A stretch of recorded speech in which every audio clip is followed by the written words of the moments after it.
Hello, everybody. Welcome to the match reaction show on Late Night Football. It's finished Everton 1, Arsenal nil. It's a victory for Everton, which reignites their survival hopes in the Premier League. Whereas for Arsenal, it's a big blow for their title hopes. They would have been wanting to win this game. This was the sort of game that you do need to win if you want to win Premier League titles, I feel, because I don't think Arsenal played well today at all. I thought Everton were the better team. It wasn't the smash and grab. I think Everton had lots of chances to score.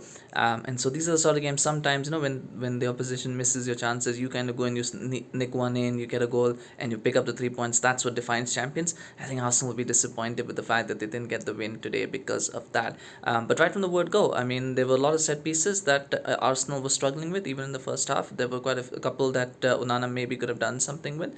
And the goal came from a set piece. In the end, it did. And, with James Tarkowski heading in, I thought, maybe Jorginho was a little bit too weak against Onana in that, in that tussle, and he couldn't get up and hit the ball away. And Odegaard just got manhandled and bullied by Tarkowski. He just kept pushing him back and back and back and got closer to goal, and ultimately got the header. So it's a poor goal to concede from Arsenal point of view, and it's a sad one to look at. But at the end of the day, that's the way it sometimes goes. And I mean, as far as Arsenal are concerned, it will be it'll be something concerning for them to look at, because even the first half, I think Everton had three good chances to score. I mean, Calvert-Lewin got close to a tap in.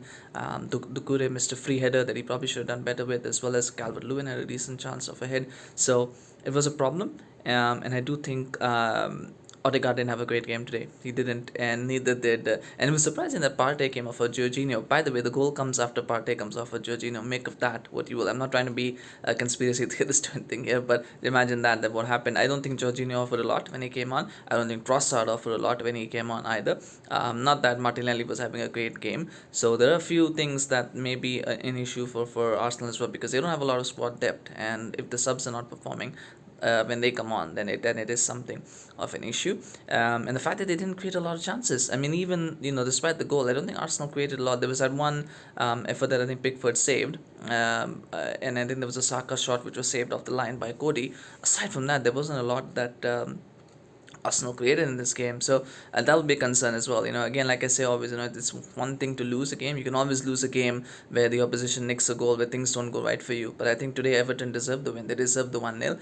And this is why, they needed a change of manager. Maybe it was a bad time to play Everton as well from Arsenal's point of view, because they had a new manager. They were at home. It's not the sort of game that, you want to be playing. You don't want to be the first team playing a game against someone with a new manager and at home, and that with their home. So maybe bad timing as well. But you can't really use that as an excuse, if you're Arsenal, if you're trying to get for the title challenge. So, but I thought Onana was great. I thought he was fantastic today. I mean, I think he's someone who's impressed me quite a lot this season, despite Everton's poor start and poor performances as well. He's been a standout player. He's really been good. Probably better than I think Anthony Gordon. I know there was a lot of hype around him, but I thought Onana has been the star this season for Everton, if you can call it that. But he really has been good. And like Palhinha yesterday, he was everywhere. He was making sure that he was the focal point in that midfield.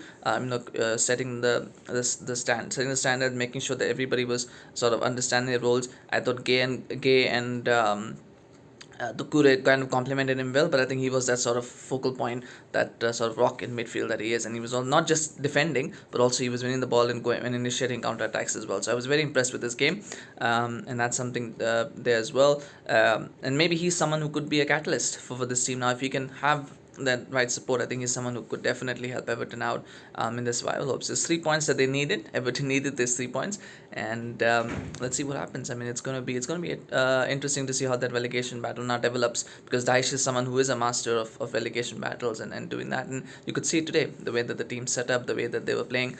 It was really good. From Arsenal's point of view, maybe it was just a bad day at the office. It happens. A few players had bad games at the same time. Martinelli wasn't good. Odegaard wasn't good. I don't think Partey was necessarily that much better. I don't think Zinchenko had a good game either. So there are few areas, and hopefully they'll think that this is a one-off and we can get out of this. It does put Manchester City back in the title conversation again now. Or they always were, but it does now put the advantage back in their court, because if now it's in their hands, right? For City, if they win all of their games, they'll be champions. So that's something as well. But let's see what happens. I mean, this is where Arsenal's mentality will now be tested. Can they, can they recover from this and go on another run of games, of wins in games, or will they kind of disintegrate and just fall away? We'll see what happens. Let me know in the comments, what do you think about the game? What do you think about Arsenal's performance? Of course, were you happy with that? what do you think they can improve for the next game? And as well as if you were impressed with Everton's performance, always happy to hear from you guys. Do subscribe to our channel on YouTube, of course, and follow us on Facebook, Twitter, Instagram. Thank you so much for watching. We'll see you again soon. Bye bye.